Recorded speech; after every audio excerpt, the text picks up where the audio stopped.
کیا دمہ یا نزلے کا مریض حج کو مؤخر کر سکتا ہے؟ اس کا کیا حکم؟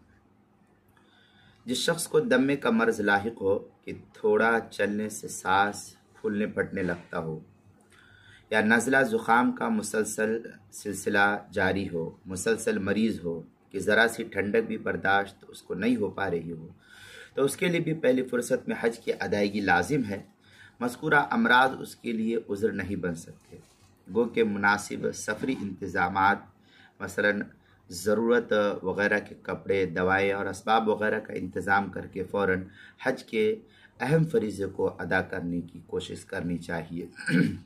غنیت الناسک میں ہے یمشی قلیلا فیذیق نفسه فیحتاج الی الاستراحة ثم یمشی قلیلا فلا یقدر الا بعد استراحة هكذا وله زاد وراحل لا يجوز له تاخير الحج وكذا اذا كان يزره الهواء البارد ويجمد بلغمه ويذيق نفسه۔